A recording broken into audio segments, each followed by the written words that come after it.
எப்பவுமே மார்னிங் எந்திரிச்சதுமே அவருக்கு lunch box ready பண்ணிட்டு தான் பிரேக்ஃபாஸ்ட்டே செய்ய ஸ்டார்ட் பண்ணுவேன். இன்றைக்கி வந்து லஞ்ச் பாக்ஸ்க்கு வந்து லீவ் விட்டாச்சு. அவர் வந்து வெளியே சாப்பிட்டுக்கிறேன்னு சொல்லிட்டாரு.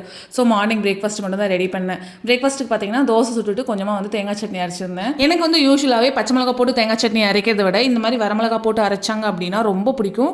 அதுவும் இதுக்கு தாளிப்பெல்லாம் கொடுத்தோம் அப்படின்னா டேஸ்ட் வந்து இன்னுமே சூப்பராக இருக்கும். இன்றைக்கி வந்து கடுகு, உளுத்த பருப்பு, அதுக்கப்புறம் கடலைப்பருப்பு, கருவேப்பிலை, வரமிளகா இதெல்லாமே போட்டு தாளிப்பு கொடுத்துருந்தேன். டேஸ்ட் வந்து சூப்பராக இருந்துச்சு. இன்றைக்கி மதியம் வந்து ஒரு ஆர்டர் இருக்குது. ஸோ மதியம் லஞ்ச் வந்து நான் பண்ணலாம், அம்மா தான் பண்ணியிருந்தாங்க. ஸோ லஞ்ச் மெனுமே என்னால் ஷூட் பண்ண முடியல. ஆர்டர்லாம் செஞ்சு முடிக்கிறக்கே நைட் ஒரு 7 மணி பக்கமாக ஆயிடுச்சு. அதுக்கப்புறம் தான் போய் குளிச்சுட்டு வந்தேன். குளிச்சுட்டு வந்ததுக்கப்புறம் டின்னர் ரெடி பண்ண ஸ்டார்ட் பண்ணிட்டேன். டின்னருக்கு பார்த்தீங்கன்னா எண்ணெய் கத்திரிக்காய் குழம்பு பண்ணிட்டு ஆம்லேட் தான் வந்து ரெடி பண்ணியிருந்தேன். இந்த எண்ணெய் கத்திரிக்காய் குழம்பு வந்து வத்த குழம்பு ஸ்டைலில் பண்ணியிருந்தேன். டேஸ்ட் வந்து சூப்பராக இருந்தது. இந்த எண்ணெய் கத்திரிக்காய் குழம்போட ரெசிபி வேணும்னா மறக்காம கமெண்ட் செக்ஷனில் கமெண்ட் பண்ணுங்க. கண்டிப்பாக இன்னொரு ஷார்ட்ஸில் நான் ஷேர் பண்ணுறேன். நம்ம வந்து ஹோம்மேட் கேக்ஸ், ப்ரௌனி, டீ கேக்கு, கப் கேக்கு, அது போக குக்கீஸ் இது எல்லாமே வந்து பண்ணிட்டு இருக்கோம்.